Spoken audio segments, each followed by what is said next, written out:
Oh, press conference. I call to order the meeting for the Transportation and Finance Policy Committee to order. I do see there is a quorum present.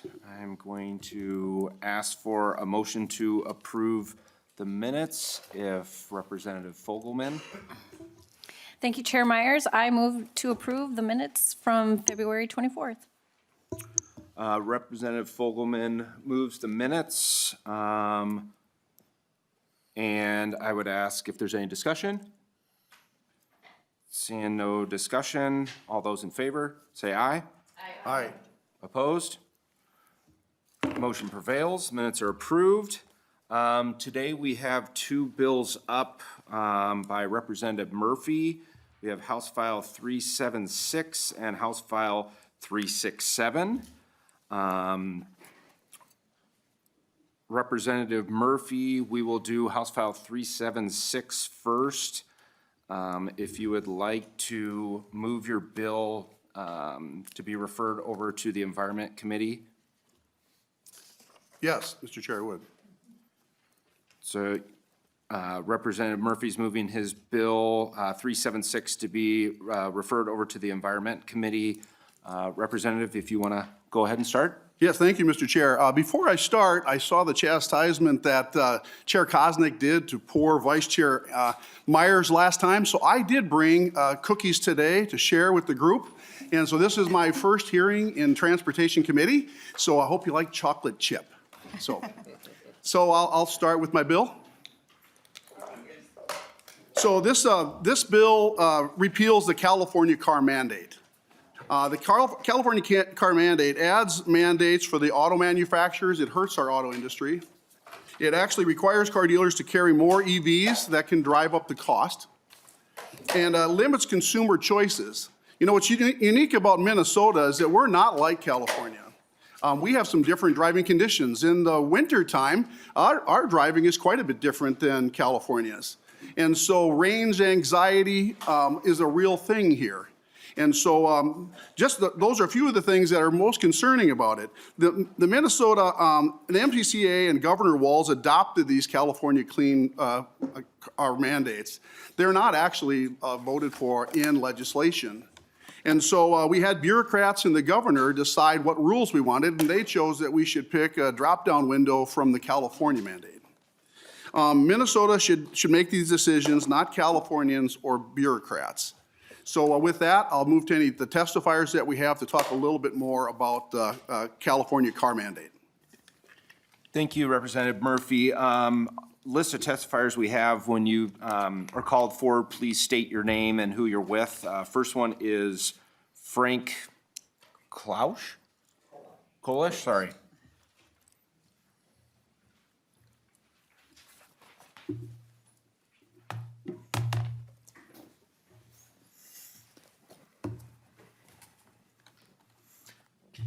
Good afternoon, Mr. Chair and committee members. My name is Frank Kolisch. I'm Assistant Commissioner for Air and Climate Policy at the Minnesota Pollution Control Agency. I'm here to testify in opposition to House File 376, as we don't think the rules need to be repealed. Minnesota is already more than halfway through model year 2025, which is the only model year to which the rule applies. The rule provides enough first-year compliance credits for automobile manufacturers to comply, in addition to the credits that they will earn from their in-state sales of zero-emission vehicles. In 2024, qualifying zero-emission vehicles made up approximately 6 to 7% of the new car sales in Minnesota, which is on target with what the Clean Cars Minnesota rule anticipated. Repealing the rule at this midpoint of the compliance year is unnecessary and will not provide any substantial benefit to the automobile manufacturers or to the state. Automobile manufacturers are the only entities regulated by the Minnesota Clean Cars rule. It creates no regulatory obligations on dealers or consumers. The rule ensures that Minnesotans have the choices to purchase the cleanest type of vehicle that they want. In addition, cars, pickup trucks, SUVs, and vans are still significant contributors to harmful air pollutants in Minnesota. According to our 2025 Air We Breathe report, which is a legislative report that we submitted in early January of this year, transportation sources are 42% of the risk from air pollution statewide. And the risks from air transportation sources in the metro area are higher than that. These types of vehicles are also significant contributors of nitrogen oxides, or NOx, as the acronym has said, which reacts in the air with other air pollutants during the summer to form ground-level ozone. The Air We Breathe report also shows that we've seen a recent uptick in ozone levels in Minnesota, and we need to continue to reduce pollution from vehicles to protect people's health. The levels in 2023 range from 91% of the federal standards to 97% of the federal standards for southern Minnesota and the Twin Cities metro area. For northern Minnesota, the ranges were 89 to 86% of the federal standards. This clearly shows that Minnesotans are being impacted by air pollution. Ensuring Minnesotans have clean air to breathe is critical to the state's economy and a core part of our mission. Looking at greenhouse gases, the MPCA and Department of Commerce's 2025 biennial greenhouse gas emission report, which was a legislative report we submitted in mid-January of 2025, shows that the transportation sector remains the largest greenhouse gas emitting sector in the state.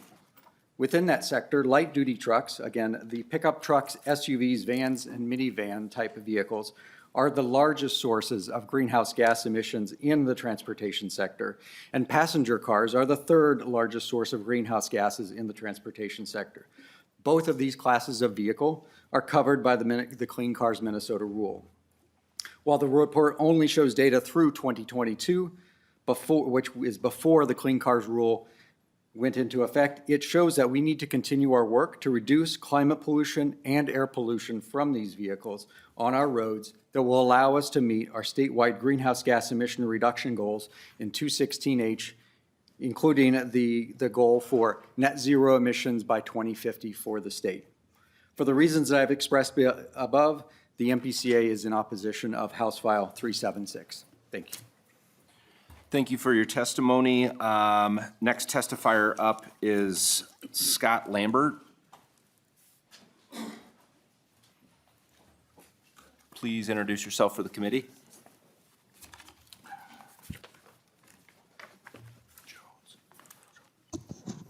Mr. Chairman, thank you. My name is Scott Lambert. I'm president of the Minnesota Automobile Dealers Association. Thank you for allowing me to testify in support of House File 376, and thank you, Representative Murphy, for introducing this bill. Mr. Chairman, under the so-called Minnesota Clean Car Rule, California bureaucrats are in charge of Minnesota's vehicle emission system.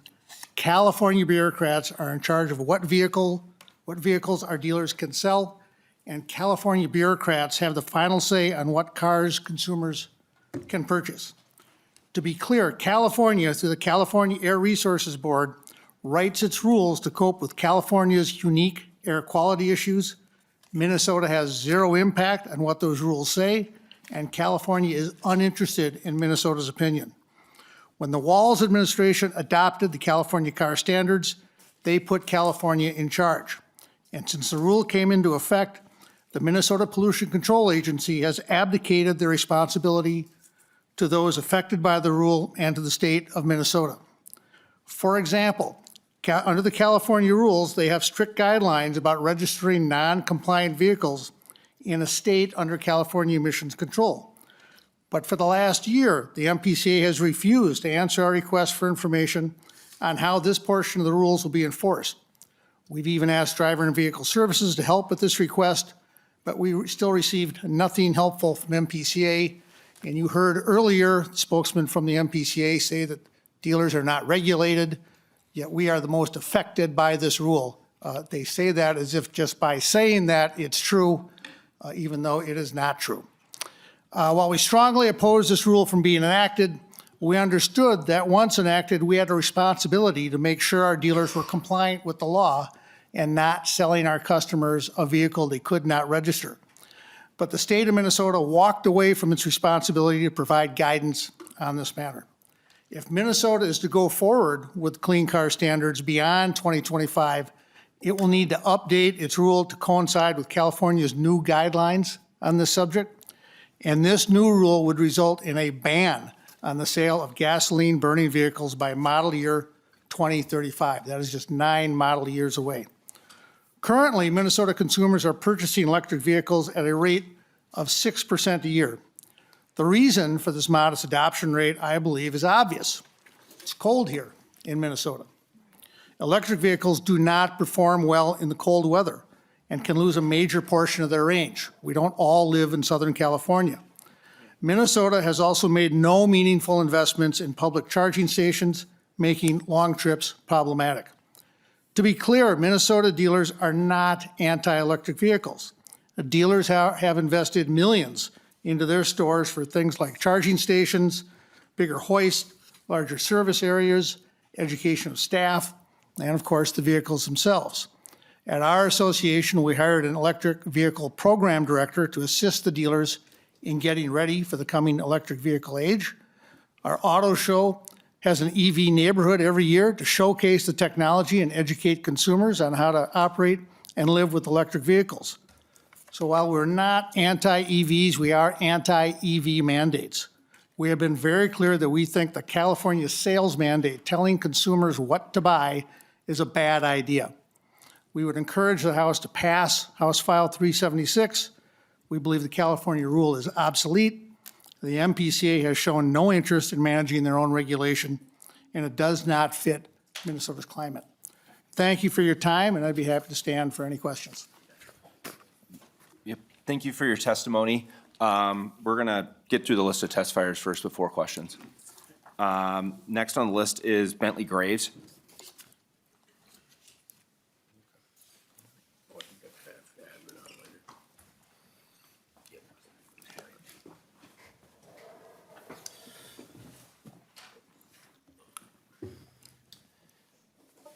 Thank you, Mr. Chair and members. My name is Bentley Graves with the Minnesota Chamber of Commerce. I want to thank you for the opportunity to testify today.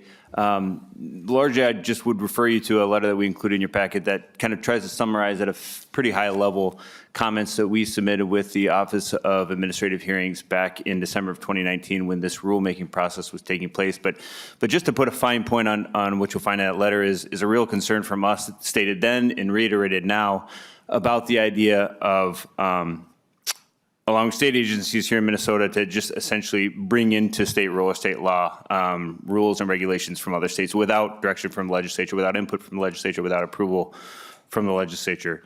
I listened closely to testimony from the PCA, and one of the things that was said was, repealing this mid-year would have very little effect. We don't need to repeal this, and that may be true given some of the other things that he said. But I think one of the things that we come to this conversation with is a real concern about the precedent that this rulemaking set, and in some cases, it's never too late to right that wrong, and this bill would help us do that. So thank you, Mr. Chair, for the opportunity to testify. Thank you. I don't have anybody else on the list, but if there's anybody from the public that would like to testify.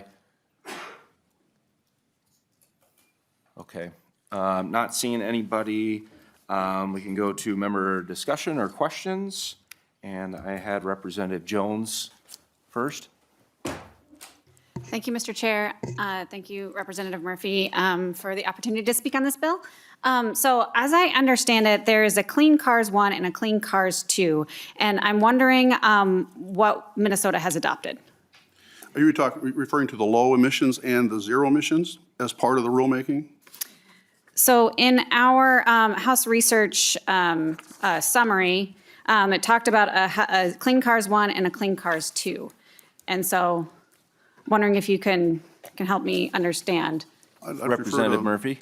Thank you for the question. I would refer to Mr. Burrows maybe to help out with that. That's not something that that's in the law that I've seen. Ours just says the carbon, the clean carbon rules or clean car rules, and it's very descriptive. It's California's information. Mr. Burris or? Mr. Chair, Mr. Eloff can better address the Okay. question. Mr. Chair and members, Bob Eloff from House Research. My colleague, Mr. Burris, asked me to prepare the, asked me to prepare the bill summary for this bill.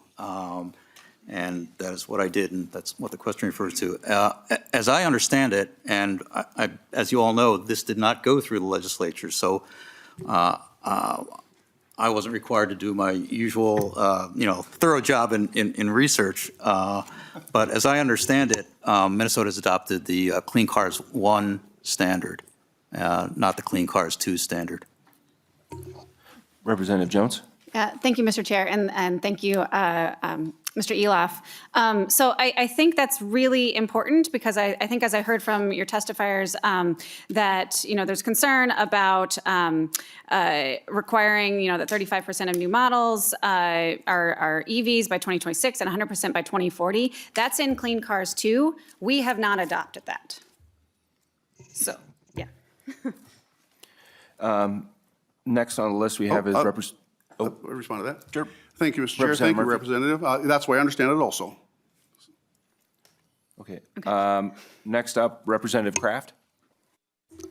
Thank you, Mr. Chair. Representative Murphy, can you explain to me, if we repeal this, what is I get we can say we're not, we're fighting back against California, but like tangibly, what changes for the industry? Like what specifically can they now, if we repeal it, do that they couldn't do before? Representative Murphy. Thank you. Thank you, Mr. Chair. Thank you, Representative Kraft. The way I understand it, these guidelines that are set in this in the Clean Car rules are specific rules that were adopted by the governor and the MTCA. And so what we're suggesting is that those are rolled back, those are repealed. This is for 2025 vehicles. And so we don't have a rule in place for 26 or 27 unless we go back to rulemaking. But I'm just going to go with the comment that Mr. Graves made, and this is about precedent. Are we going to let California lawmakers decide what laws that we adopt here, and we have no say? And so that's the reason why we're here. So the end result of repealing this is really to set that precedent. The 26 and 27 have to go back to rulemaking, that's my understanding, before they move forward. Thank you, Representative. Representative Kraft, do you have a follow-up? Yes, I do, Mr. Chair. So appreciate your points, Representative Murphy, but you didn't answer my question. My understanding, listening and reading about this, and then listening to testifiers, it doesn't appear that repealing this has much of an impact. We're pretty much all the way through. So I appreciate, and I'll also say, I thought Mr. Lambert did a fantastic job at saying California per minute about as much as you can. So I got that input. If we repeal this or don't, does it change the impact of whether we decide to adopt future standards or not? Does it have any impact on it? Representative, you want to answer? Chair, Mr. Kraft. You know, the 2025 model year, that you're right, that is the target of this. But rulemaking is not out. If we're going to allow another dictate to come from governors and the MPCA and bypass legislation, that's worth bringing it up. So the reason for this hearing and the repeal is to make sure that that isn't part of the process again, and we didn't have a say in the process the last time. Representative Kraft, do you have a follow-up? I do. Thank you, Mr. Chair. So Representative Murphy, if you wanted to say don't do this again, you could have put out a bill out that said don't do this again, versus this bill here, which really does nothing other than trying to send a message. One of your testifiers mentioned that that we have adopted a California sales mandate. Is there any sales mandate, any mandate whatsoever that end customers have to buy vehicles as part of Clean Cars 1 that we have adopted? Maybe to my testifier for that, Mr. Lambert. Sure. Welcome back, Mr. Lambert. Thank you, Mr. Chair and Representative Kraft. If I could kind of go back to your previous question before I answer that. There are two emission standards in this country. There's a federal emission standard and a California emission standard. And Minnesota has decided, and other states have decided to opt into the California standard. If we opt out, we go back, we just default back into the federal standard. So we're not left without an emission standard. If I may? Do you have a follow-up? You had another. Well, to answer the question. He went to a different question, so I'd like to address that right now. Sure, Representative Kraft. Thank you, Mr. Chair. So when this goes to its natural, at the end point, my understanding is that we revert to the federal emission standards. So that is going to happen anyway, right? So my question, I think the question you were asked to come up here for was whether in Clean Cars 1, there was ever a mandate on consumers that they needed to buy certain vehicles. Simple yes or no.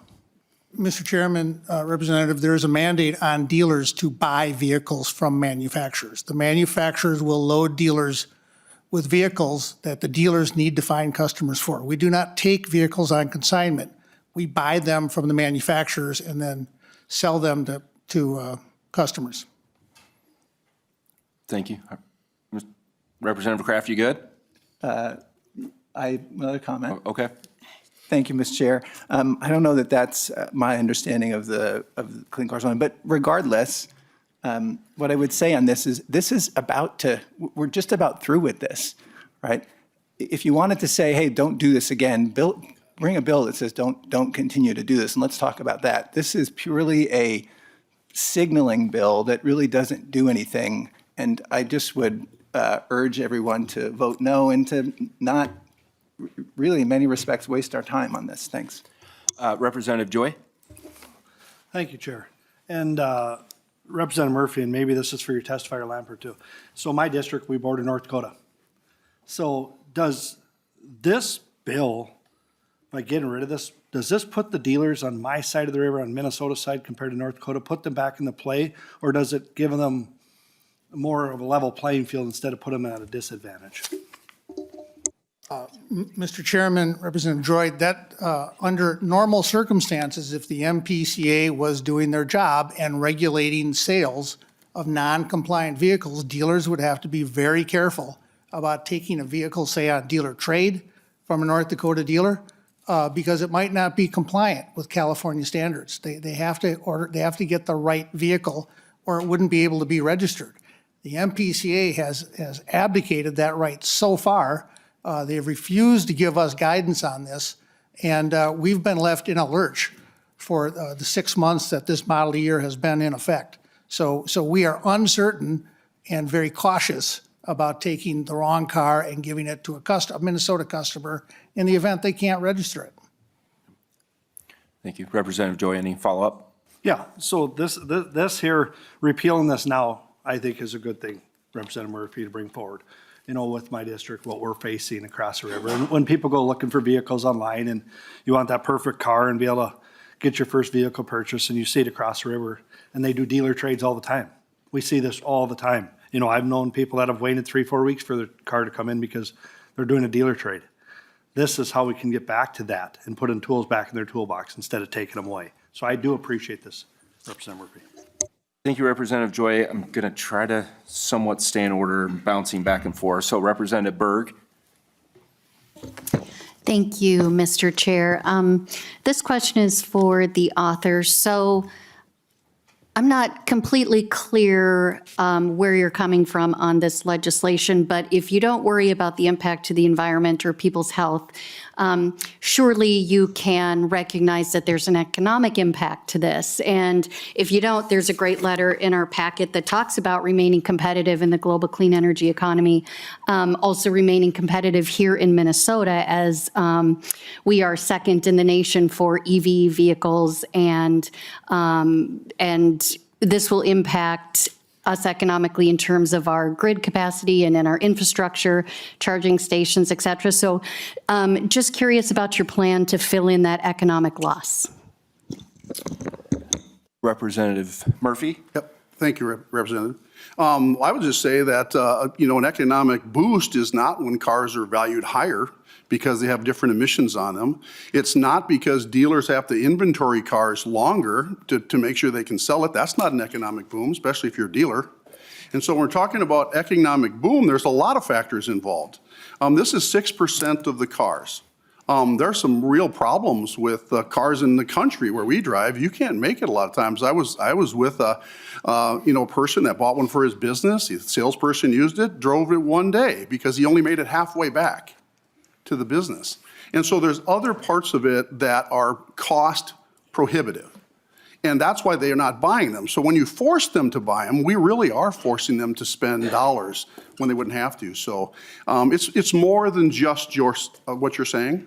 There's definitely a cost to the retailers. And the other thing that I'd say, just as, a fact, kind of going back to, why the bill, but these cars are going to be in play for a while, and they'll affect the market, like Representative Joy talked about. They're going to affect the market until the last 25s are sold. So there is more time than when the people start buying the 26 model year. There is some time to make some corrections so that we can make it easier for retailers and easier for consumers. And so that would also be another reason, so. Representative Berger, any follow-up? Thank you, Mr. Chair. I'm not sure that answered the question, but thank you. Representative Olson? Thank you, Mr. Chair. This question is for the Assistant Commissioner Kolesh, if he's able to answer some questions.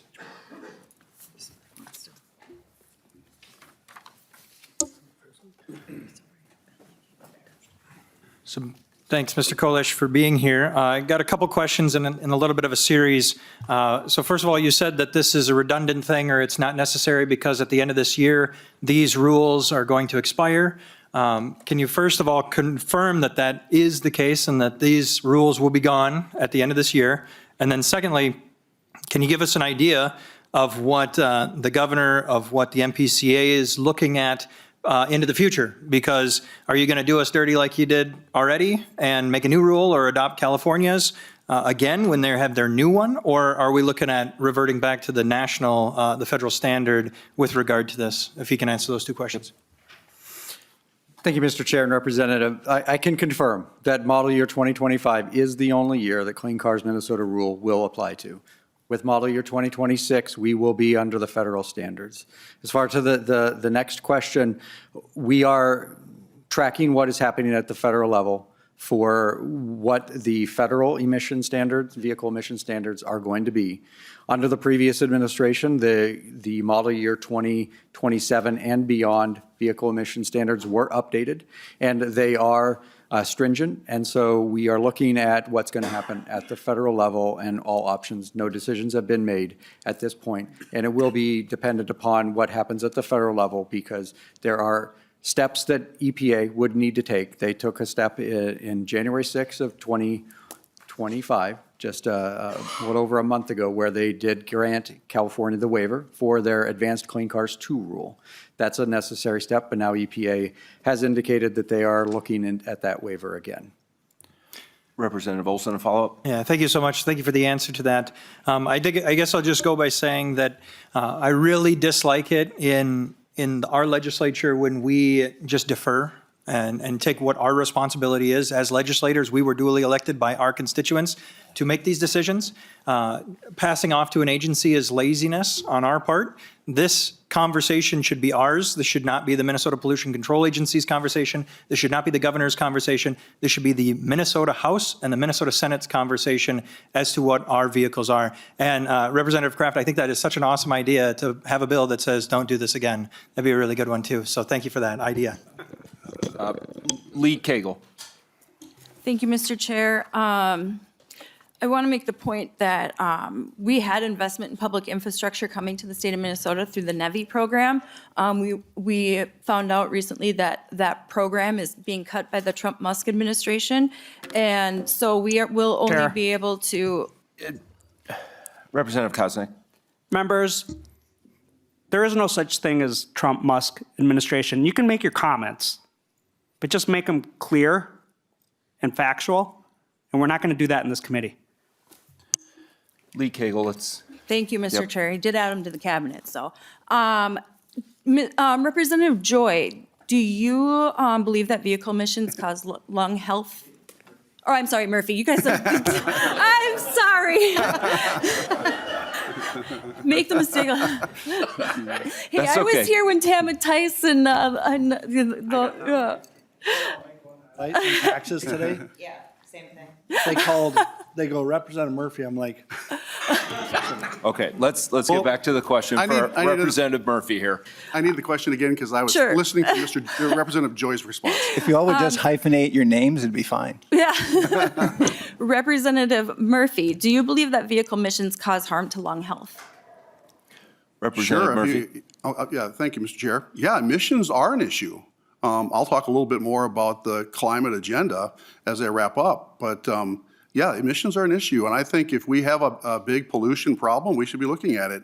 I don't think a 6% difference that does all the things that it does for our auto dealers is the right answer for that. And obviously, we didn't even go forward with it. Nobody created a bill that said, let's go for 26, 27 last year. Obviously, we're not the only ones. So, Lee Cagle, follow up? Yeah, thank you, Mr. Chair. Do you believe that emissions cause greenhouse gas emissions which harm our environment and cause global climate change? Representative Murphy. there's real conversations that need to happen with that. So there's whistleblowers that are coming forward. Whistleblowers from MIT, Harvard, Columbia, UCLA, USC, the Undersecretary for the Secretary of Defense, Greenpeace. They're all coming forward to talk about the real conversation with climate. And we attempt that here. Representative Kraft and I got together and we wanted to talk about some of these moving parts. The public deserves those kind of conversations. Science is not settled, Representative. Science is always moving. When you say that, and I've heard it said, that the climate is done, the climate is proven, there's no move next to climate. That's not what experts are saying.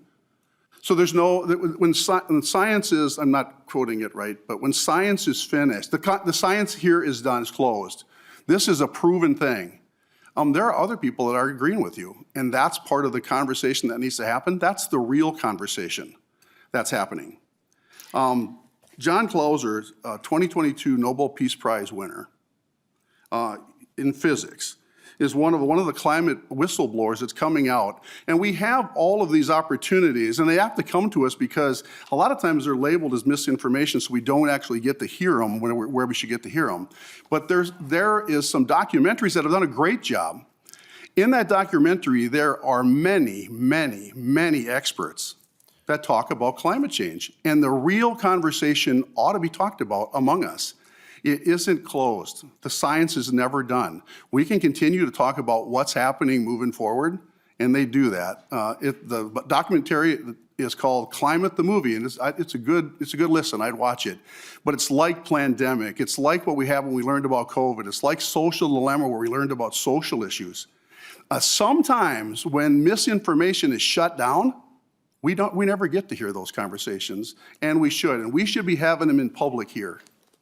So my answer to you is, it's not done.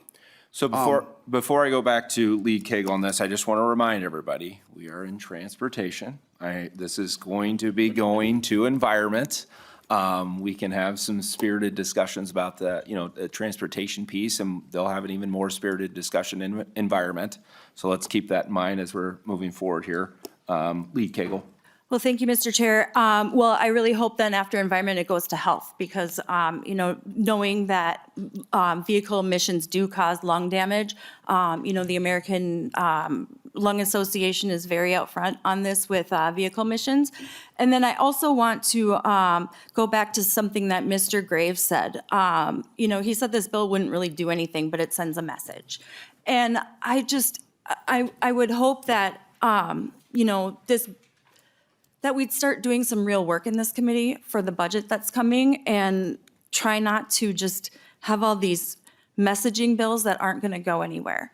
And so that's kind of where I'm really hoping that as a committee over these next few weeks that we can really start to get the real work done and kind of just stop hearing these silly bills that aren't really doing anything. Representative Scriba. Thank you. I'm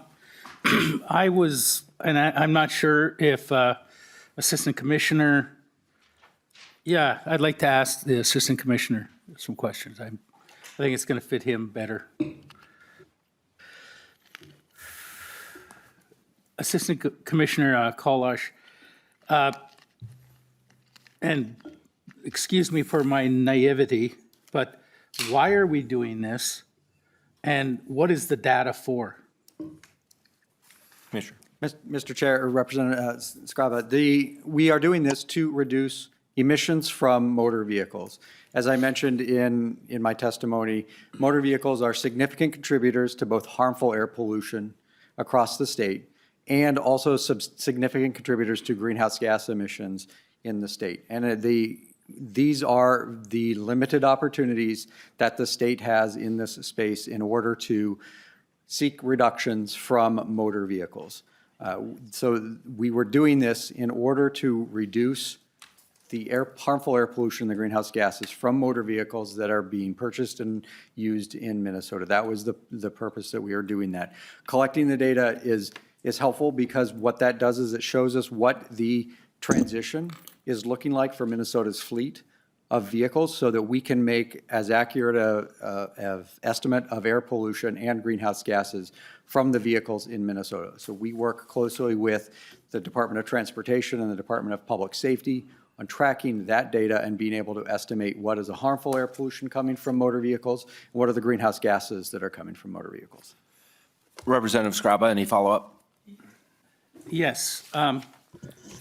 So if you're having this rule for 1 year, how do you use that data of 1 year for the rest of going forward? I'm at a loss for trying to, because what happens in a minute shouldn't dictate what I do with the rest of my life. So don't you think we need more data, or help me with that?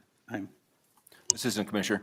Mr. Chair, Representative Scriba, that information that we will be collecting will continue to be collected by us, by the State Department of Public Safety on new vehicle registrations, and by the automobile industry, and reporting that nationally as well. That data will continue to be collected. We'll continue to be tracking that. We'll continue to have the ability to have that data. So just because Minnesota Clean Cars rule stops going into effect after model year 2025, we're not going to lose track of the data. It will mean that automobile manufacturers will no longer have a compliance obligation to Minnesota for the new vehicle sales in Minnesota.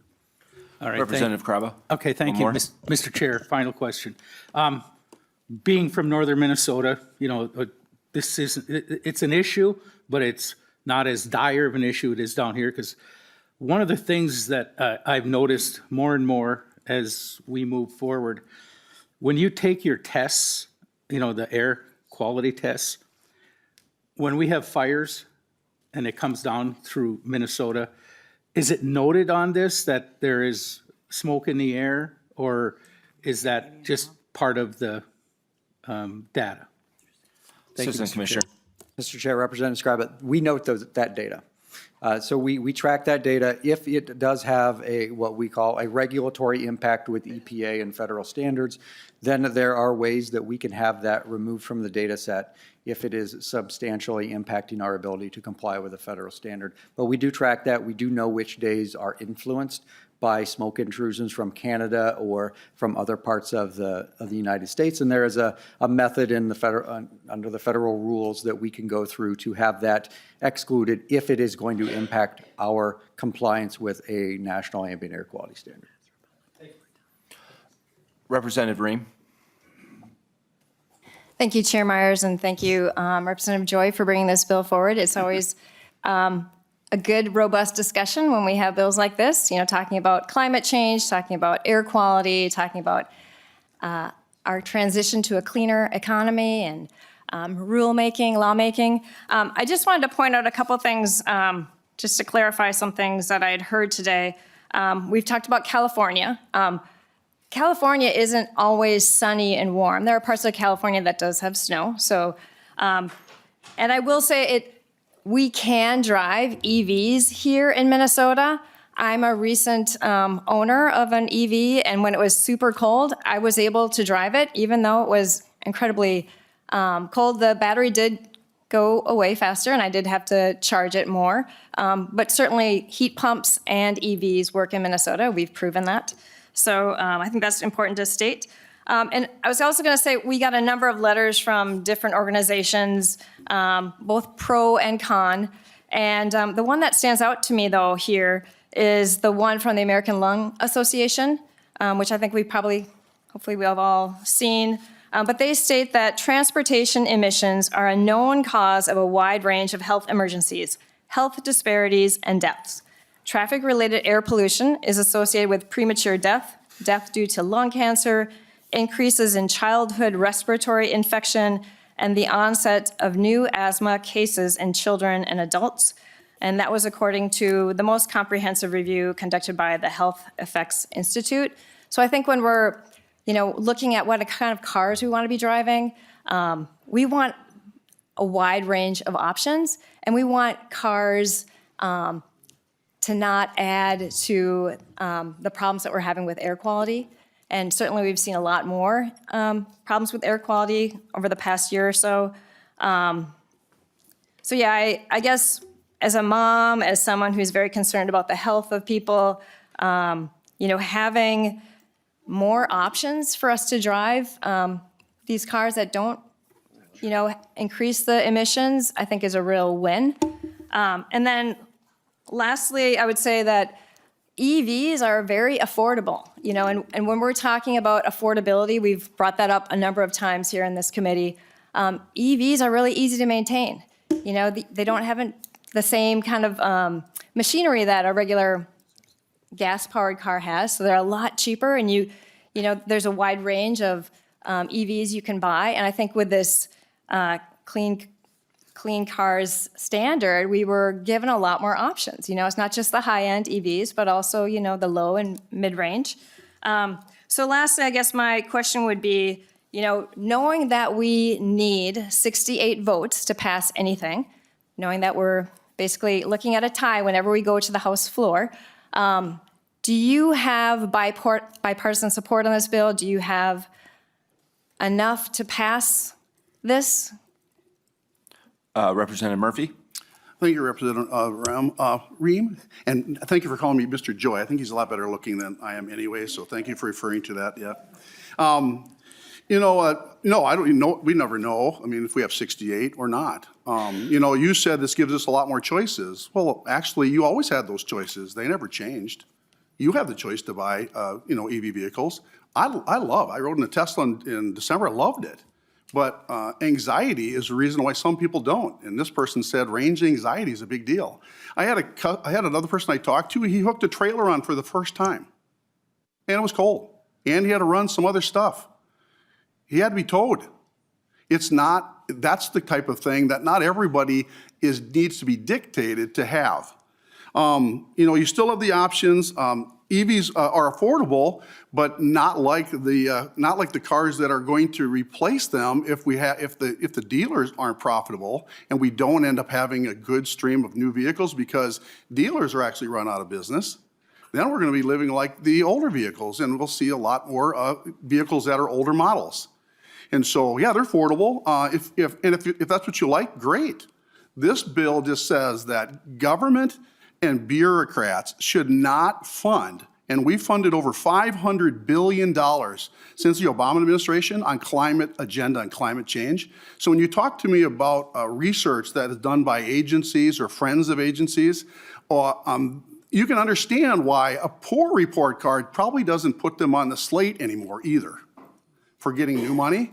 And it's a big cash cow. The whole climate movement is a cash cow, and the universities, everybody has profited because we've made it that way as legislators. Thank you, Representative. Representative Jones? Thank you, Mr. Chair, and Mr. Murphy, or Representative Murphy. I'll make sure to get it right. So I just wanted to draw a simple analogy. If I'm sick and I go to the doctor and I get a diagnosis that I have cancer, and I'm like, oh, okay, that's bad, but I want to double check because, going through chemotherapy, it's a lot of money, it's a lot of time, it's painful, all those things, and I get another opinion, it's like, oh, you got cancer, and I do that another 100 times, and 97 of those doctors say that I have cancer. I'm pretty sure I have cancer. That's what we have when it comes to climate change. 97% of the world's scientists, actual scientists who look at climate, not just doctors or not just soil scientists, people who actually study the climate for their everyday. I think that's really important. So that's the point I wanted to make around climate. But I do want to come back to this concept in general, because something that I think we all agree with is we want to have a really robust economy here in Minnesota. One that is innovative, that we're putting the best products and better products in front of Minnesotans.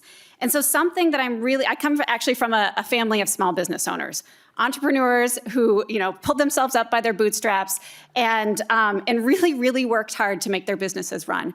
And sometimes you need additional help. You need additional infusion.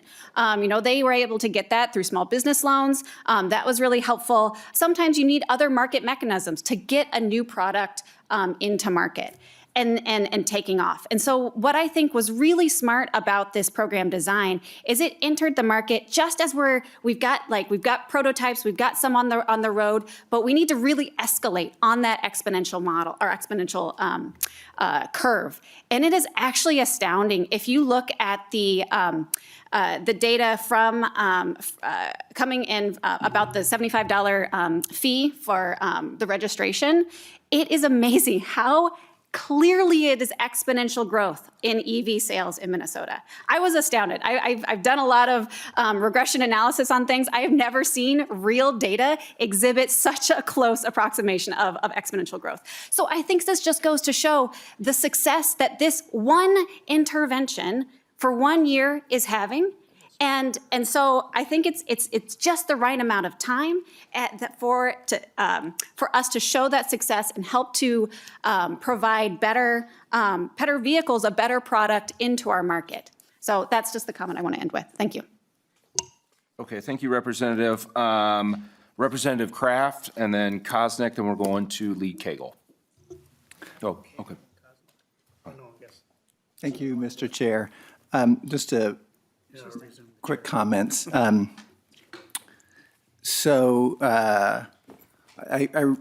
come back to this bill really doesn't do anything. We should reject it.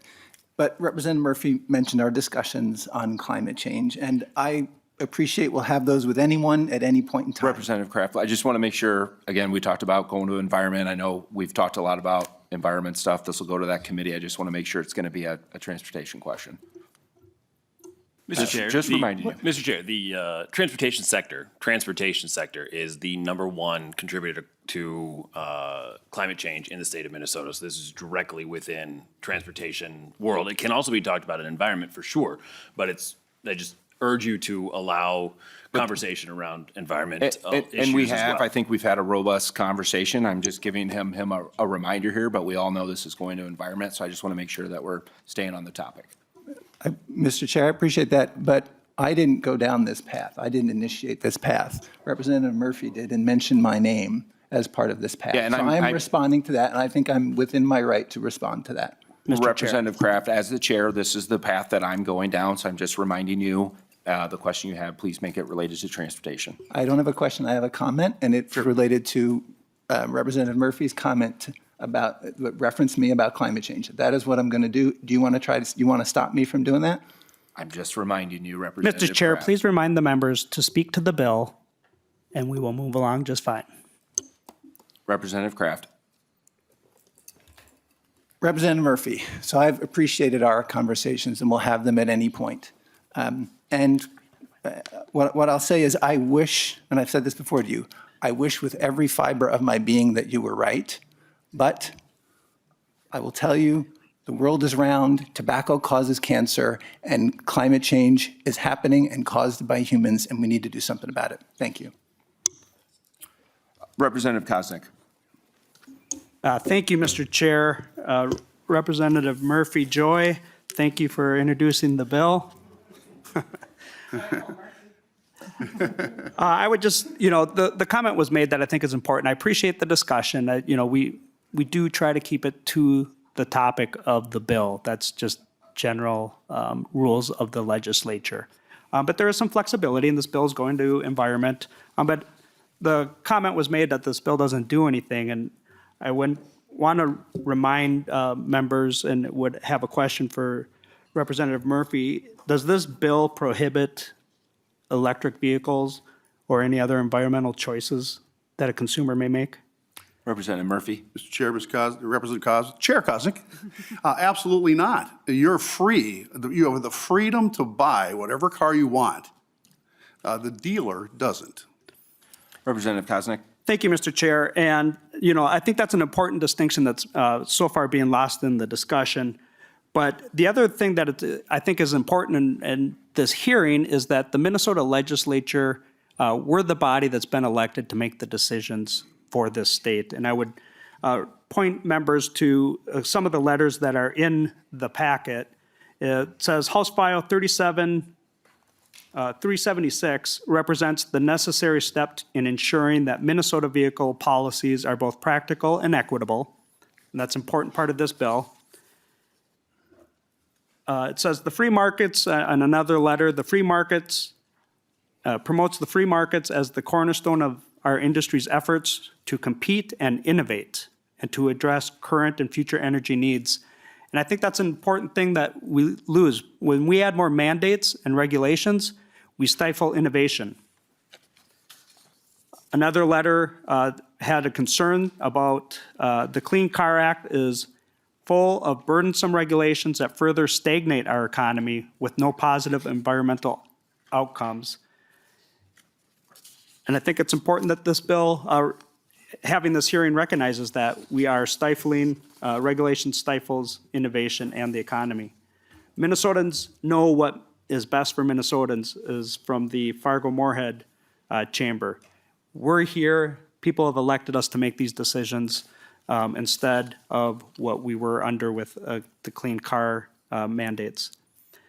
Repealing these rules will restore Minnesota's ability to develop its own policy by reducing, so we can do it, and that is the job of the legislature. So there is great value in having this bill today before us as a legislature, and we can have difference of opinions, but I think one of the biggest things that I take away from your bill here today, Representative Murphy, is that we are here to represent Minnesotans and to make the decisions in our transportation systems and choices for Minnesotans, and to not have decisions made upon Minnesotans outside of the state. So thank you for bringing the bill. I do appreciate the discussion. We'll probably have more, and it's okay to disagree, but it's best to talk to the bill and the elements of the bill. And again, as Chair Myers had mentioned, the environmental questions, this bill is headed to the Environment Committee where they can be a little bit more studied and discuss those topics a little bit better. So thank you, Mr. Murphy, Representative Murphy. Representative Murphy, in closing on your bill. Yeah, thank you, Mr. Chair. I just like to say that it's not done yet. There's still harm being done. The model year 25s are going to be out for a while. There's some room to help the dealers. I think that's important. It just sends the right message that we're here too. It's about consumer choices. It's not about taking away freedoms from businesses. So that's really important. It's great to hear that they're not going to do it next time. The governor and the MPCA, the agencies, are not going to do what the federal government threw out with the Chevron deal. But they can't rule maker. We're the rule makers, and we should be standing up for that. So that's why it's really important for us to make sure that we follow through. The bottom line is that this is about government control. It's not really about reducing anything. Otherwise, we would have done it for a long series of years. This is about government control, and that's why I think it's important that bills like this make it and they're heard. I appreciate the robust conversation that we had, and I think we're right on. I think it's more than just cars. And I appreciate that, and I certainly don't want to insinuate that I felt bad. I think the conversations that I've had with members are the real conversations that we all should be having. They're not one-sided. You don't call it misinformation when it comes from somebody else. So with that, I would like to make a motion to send this bill off to the Environmental Committee. Thank you. Representative Murphy renews his motion to refer House File 376 to Environment. All in favor say aye. Aye. Opposed? No. Motion passes. This will be headed to Environment. Thank you, Representative Murphy. Next bill we have up is House File 367. I will, make the motion to refer 367 to Judiciary and Civil Law. Representative Murphy, to your bill. Thank you, Mr. Chair. This is a bill about public safety. It changes the penalty for obstructing a highway. And so it kind of stems from issues we had in 2020 where many highways at the same time were obstructed. And it actually caused problems for our law enforcement and for first responders. This imposes a civil penalty. It allows for standing in court so that protesters could be sued, and protects the protesters as well. It can help avoid accidents altogether when we don't have these busy highways, part of an area where protests are, and it just allows a little more activity from our law enforcement, and again, makes it easier for first responders. Thank you, Representative Murphy. Testifiers we have are, is it Terry Nelson? Please state your name and who you're with, please.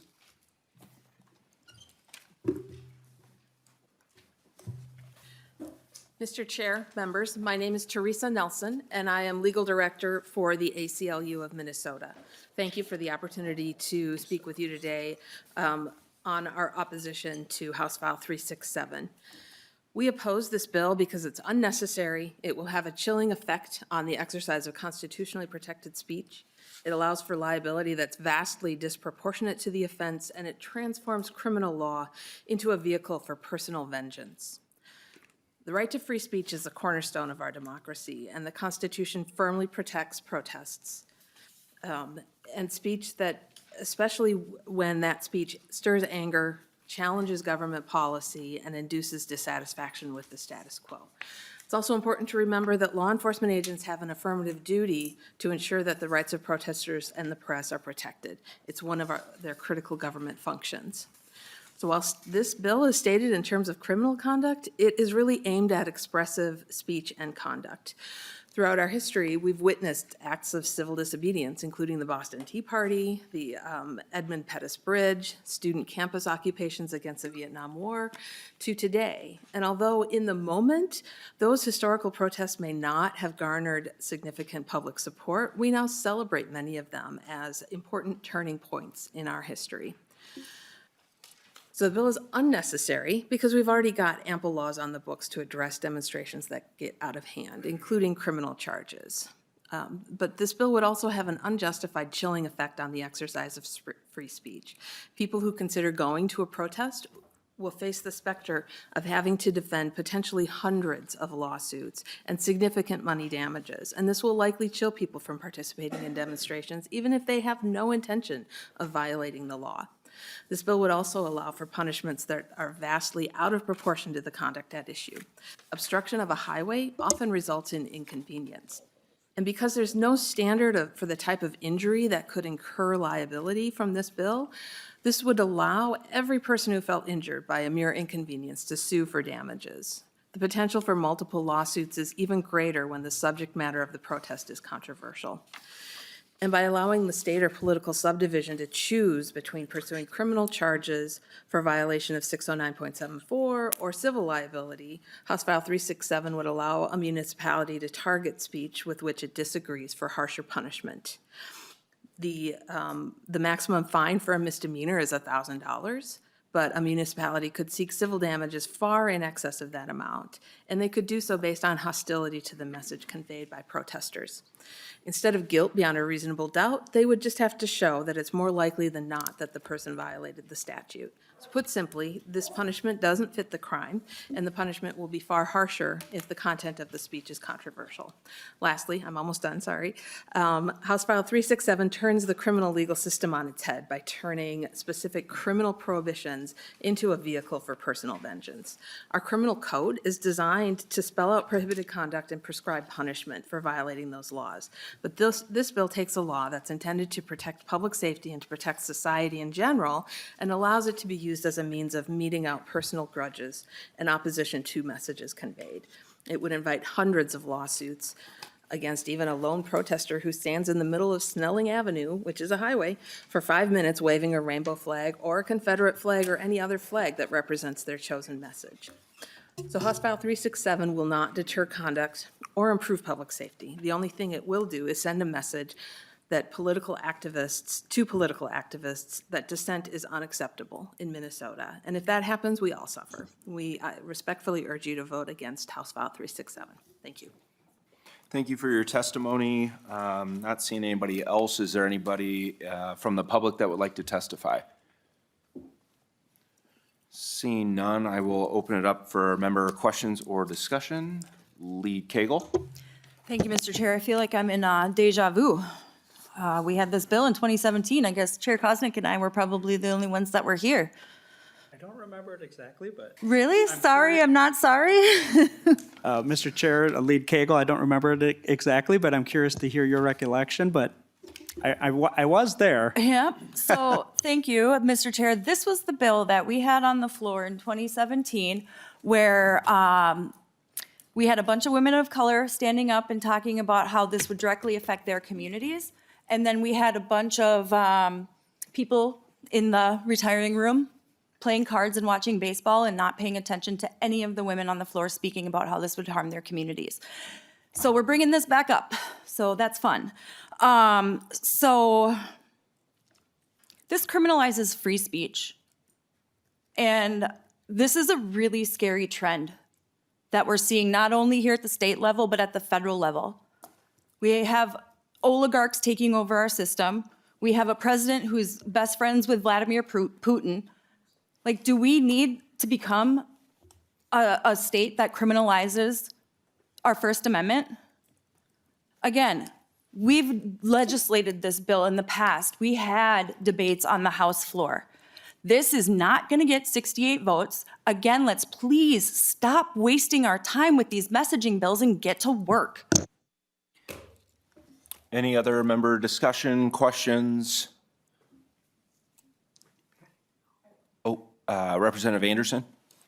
I'll be brief. I just want to respond quick. I am a huge supporter of free speech. Like, people can say whatever they want, nothing should be shut off ever, but they can't obstruct freeways. That is totally and completely different than your free speech rights. That is violation of everyone who's, everyone else to try to make your message. You can stand in a bridge, you can stand in a building, you can stand on the side of the road, you can do whatever you want and say whatever you want. I don't care what you say. You can say, you can say we're Nazis. You can say, must Trump administration, whatever you want to say. And to me, you have a right to say things, but you don't have a right to be obstructing freeways. And that's what this is about. And I'm glad you brought this bill. I think we need to just at some point put all this into perspective. And I'll be supporting this. Thank you. Thank you. Any other members? Representative Tabke? I think I saw his finger first, sorry. Yeah, thank you very much, Mr. Chair. I want to make sure we're clear about what Representative Anderson just said with everything there, is that we're all for free speech and we're all for First Amendment right to peaceably assemble unless they slow down cars.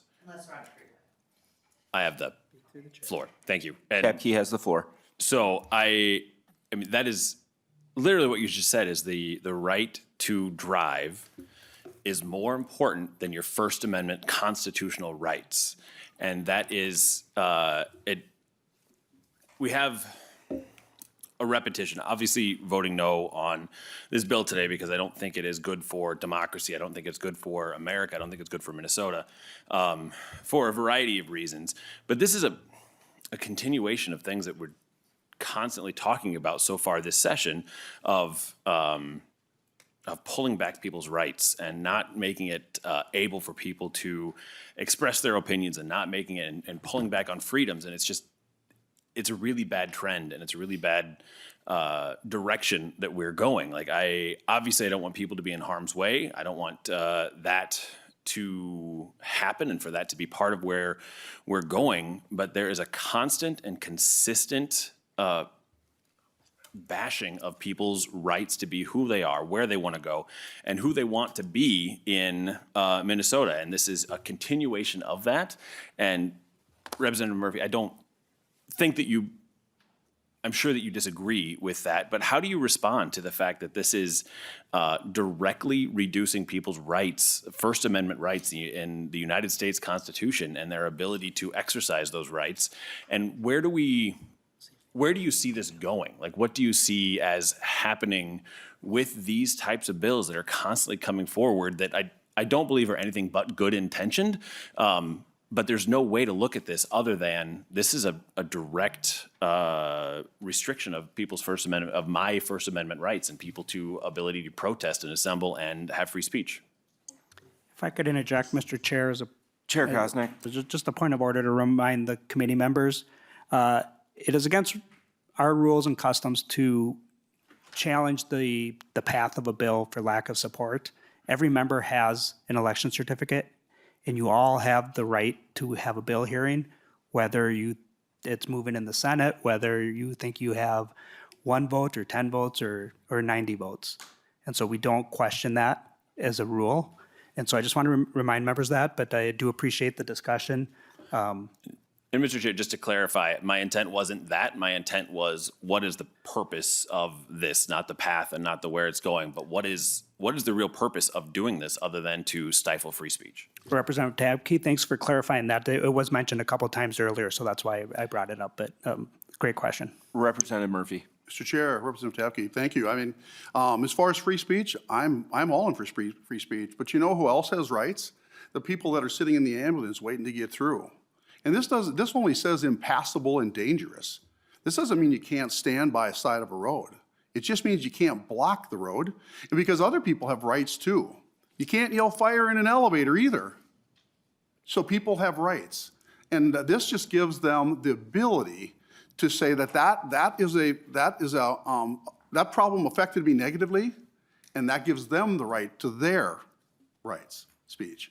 So definitely, free speech.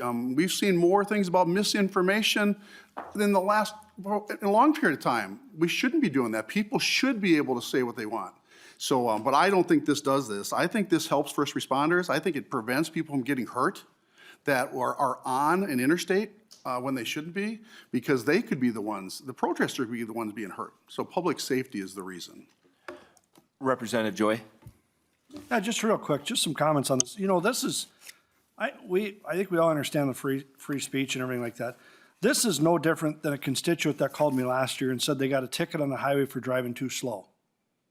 Now, if they would have said they were protesting, they probably wouldn't have got the ticket. But this is just putting checks and balances and everything, make sure they're not blocking highways for when people need the services, when you need an ambulance, when you need something. You know, like Representative Murphy just said, stand on the side of the road, fine, don't block it. You know, let the emergency personnel get through. This, I think, isn't that hard of a bill. Thank you. Representative Kraft. Thank you, Mr. Chair. So I just want to be really clear here. So Representative Murphy, is it legal today for this bill to obstruct a road or a freeway? Is it legal? Can I go do that and is that legal for me to do that today? Representative Murphy. Thank you, Mr. Chair. Thank you, Representative Kraft. There are public nuisance laws that have criminal effect for that, but it doesn't allow the people that were actually affected. If somebody died in the ambulance on the way and you were blocking them, this gives them a civil remedy. And so that's what changes. The public nuisance side doesn't change, but that's the biggest change in it, is it imposes a civil penalty. Mr. Burris, is there anything you'd like to add to that? No. Mr. Chair and members, current law is actually referenced in House File 367. The reference is to Section 609.74, and in that language, there is a misdemeanor penalty that's established for interference or obstruction or rendering dangerous passage of any public right-of-way or highway. So that's one of the criminal provisions that could potentially be used in situations involving obstruction of a highway. Representative Kraft. Thank you, Mr. Chair. So it's already legal. I urge you all to really think carefully about voting for this bill. Right? What we just heard from the folks at the ACLU is a chilling effect on free speech, transforms criminal law into personal vengeance, unnecessary, would allow every person that felt injured to sue. It would equally apply if someone went out to Snelling Avenue and waved a rainbow flag or a Confederate flag. This is chilling free speech. And the other thing I think it's doing is probably the personal injury lawyers are salivating at this. Of the amount of lawsuits that are going to come from this and gum things up. I mean, is that really what we want? Look, I understand what your concern, but this is one of those when if you really think what this does, it is scary. All right, so again, appreciate it, but please, folks, if you care about free speech is, this chills it, and what the issue that you're saying is already illegal. Let's be really careful here. Representative Jones. Thank you, Mr. Chair and Representative Murphy. So kind of along this conversation, I'd just like to ask, what disincentives currently exist for highway protests? What disincentivizes a person from going to protest on a highway? Representative Murphy or nonpartisan staff. Thank you, Mr. Chair. I'll take a stab at it. Thank you, Representative. I think if you look at it the other way around, it actually makes more sense. For right now, the penalty for public nuisance is a misdemeanor. Most of those people that were protesters there was never a crime they were let go. And so there's not enough teeth in it for people that are actually offended. And so the people that are offended, the one that was in the ambulance, the people that got hit, the person that was in a car accident because of it, the protester that got hit, they're the victims in this. I don't know if that answered your question, but that's that. And I would also look to our House research to help answer that if you need more information. Representative Jones. Yeah, I don't think I need additional information from House Research. Thank you, Mr. Chair and Representative Murphy. I think, yes, so I think you've answered that. So there are criminal charges are a disincentive to people wanting to do this. I mean, I don't think people want a misdemeanor on their record, right? I think that's a clear disincentive. I think also bodily harm, potential bodily harm is a clear disincentive. I think any one of us, we don't regularly go out into a highway walking on there because it's scary. We could get hit by a car. So I think there are already sufficient disincentives, both from a legal perspective and from just a human existence perspective. And so I would say that I don't see a need for this law. Representative Green. Thank you, Chair. Thank you, Representative Murphy. My question is a follow-up to something that you just talked about with research. It sounds like you're talking about an event that happened that included an ambulance not being able to get in. So my question is, what kind of research do you have that there have been incidents where people are impacted and that you're able to point to a specific person to hold them accountable? Well, this is Representative Murphy. one piece of information I have from Colorado, and they had similar problems during the same time frame. And there were people that were struck. 244, there were people that were struck in Tulsa, in Colorado too. So there's people that are becoming injured because of this. And again, we're just talking about dangerous and impassable. When you're in a freeway, and if you're looking out for your own personal health, that'll be a poor place to stand because people are coming. And so was it their fault that they ran into protesters, or is it because they didn't see them, they didn't see them fast enough? What was it? But now we're actually infringing on their rights too. So Colorado, Oklahoma, Minnesota, at that time in Minnesota, we had multiple freeways that were obstructed at the same time. Representative Green. Yep, just a follow-up. Thank you, Chair. So I guess I'm just a little bit confused because I think that this bill opens up just a can of worms on who's actually being held accountable. And you want to talk about civil liability. That's what this is about. But how do we make those connections? How do we know if you have protesters, you have 100 people outside, which one of those people are are responsible? How do you legislate that? Or I should say, implement that? Representative Murphy, if you want to answer, I'll again, just remind everybody it's going to judiciary where I'm sure those conversations will take place. Yeah. I'll just, thank you, Mr. Chair. Just judiciary, I mean, that's why we have judges that decide this. It goes through the same channels as we've always taken it through. And we have people there that we put in those places for that. And so again, we're looking at for the rights of all people too, even the people that are on those roads that are protesters, or the people traveling through, or the person that's in the ambulance that's waiting to get through. Mr. Chair, I want to request a roll call. Roll call being requested. We will do a roll call at the vote. Representative Green, are you? Yeah, no, just one quick follow-up, Chair. Yep. Thank you. I just worry about criminalizing free speech, and that's what this bill does. So I am not in support of it. Representative Ream? Thank you, Chair Myers, and thank you, Representative Murphy, for bringing this bill forward. Another good discussion here. So I have a question about the definition of person. My understanding is that this legislation you're proposing has changed the definition of person. And I don't know if you can answer that, or if nonpartisan could answer that for me. That would be very helpful. Representative Murphy or Yep, nonpartisan thank you, staff? Mr. Chair. I will refer to Mr. Burris. Mr. Burrs? Mr. Chair, Representative Ream, so you can see the definition that's established for this section, and that is found in subdivision 1. So it's on lines 1.7 to 1.8. It lists out the type of entities that would be included when that term is used. Representative Ream? Thank you, Mr. Burris. So is that a change from the past? Because I guess I'm wondering, is this, with this new legislation, if it were passed, would it allow people to sue not only a person, but a group or a church or, an agency? Would it open up lawsuits in a way that hadn't been opened before? Is that a question for nonpartisan? Yes. Okay. Thank you. Mr. Burrs?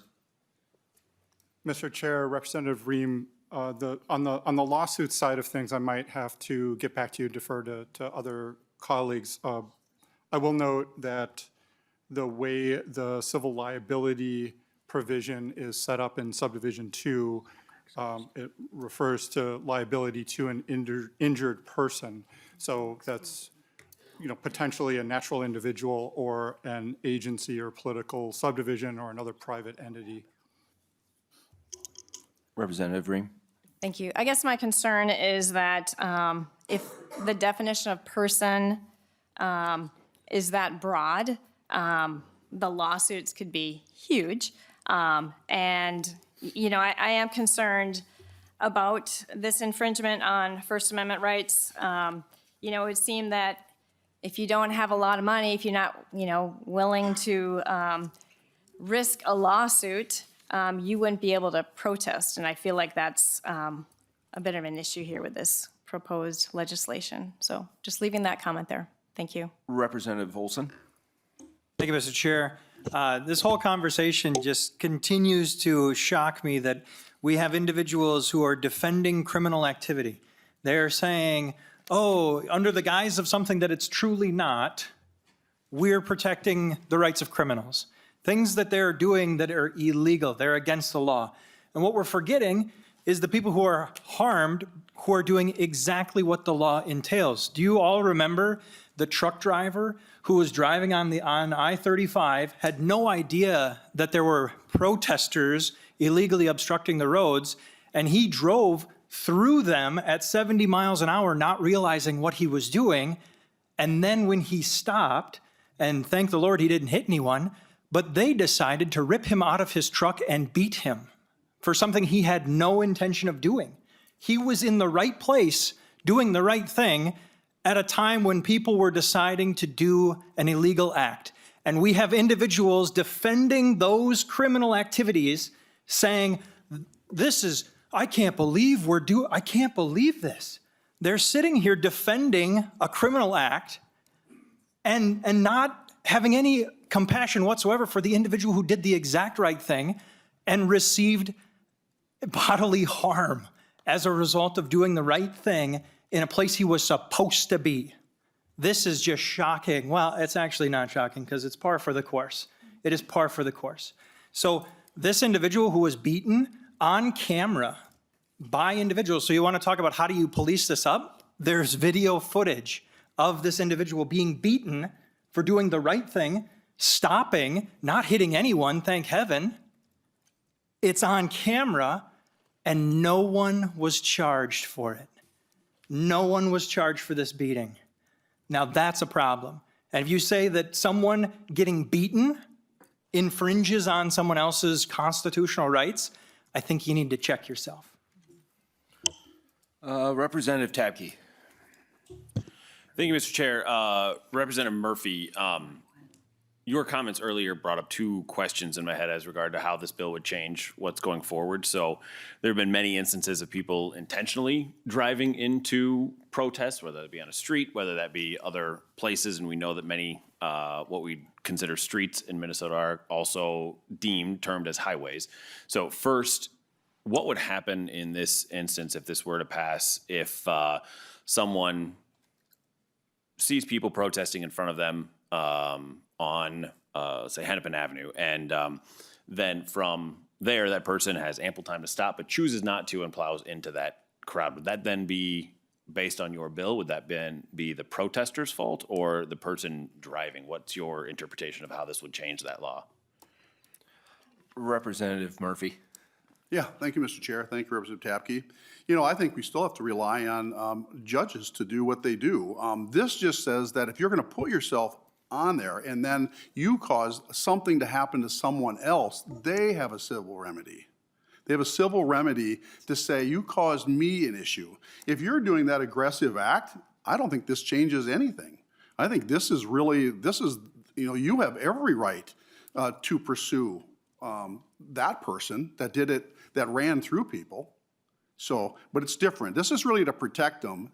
And I was just looking at some of the other notes. There's a lot of examples of protesters are the ones that are hurt because they're not seeing them, you know. And so I don't know. I think what you're saying is that's still the remedy that has to come from a case. And if that certainly sounds criminal to me.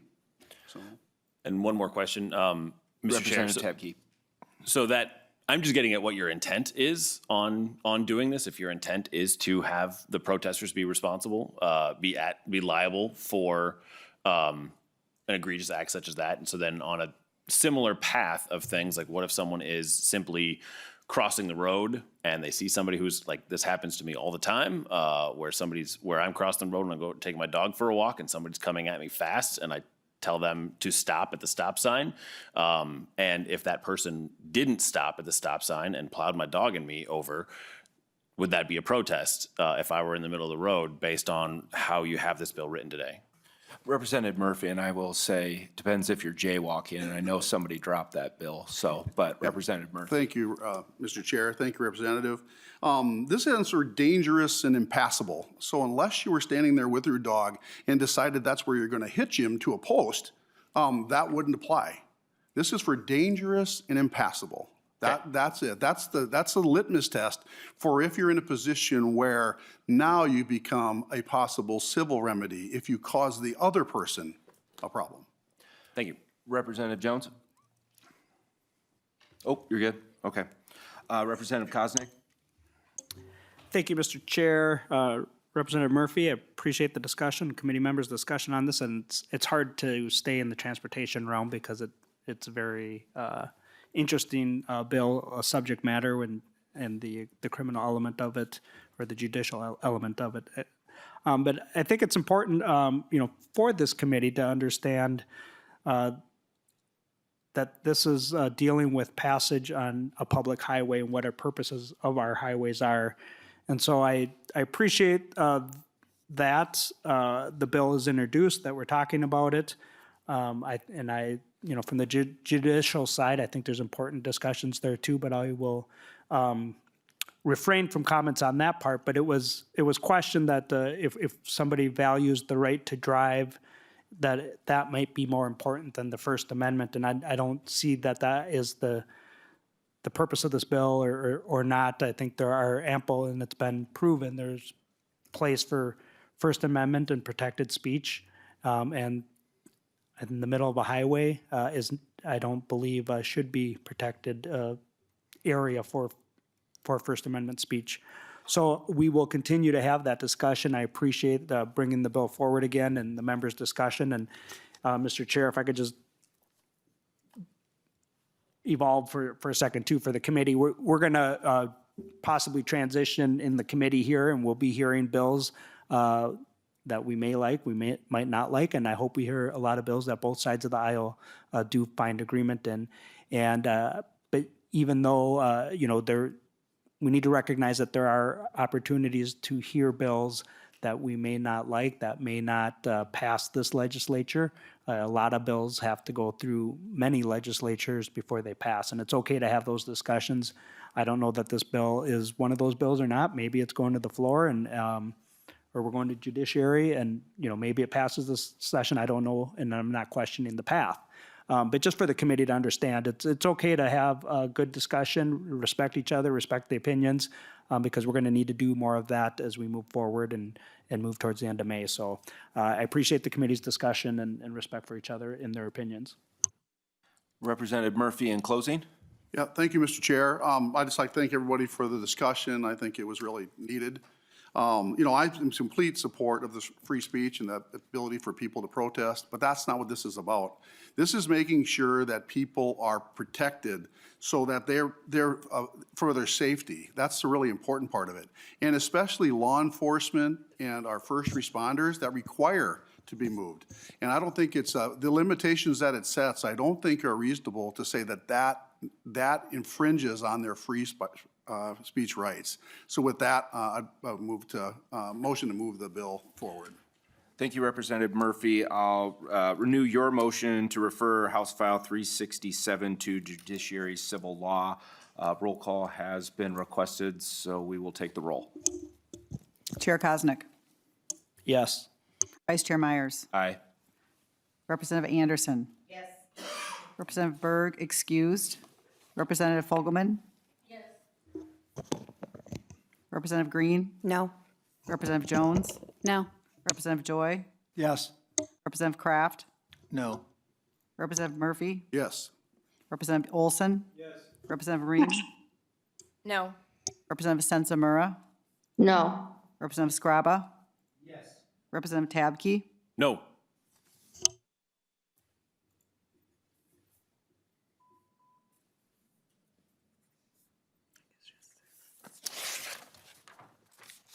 Being eight yeses and 6 noes, the motion passes. This will be moving on to Judiciary and Civil Law.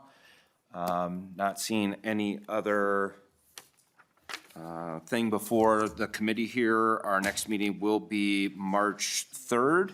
I close the meeting.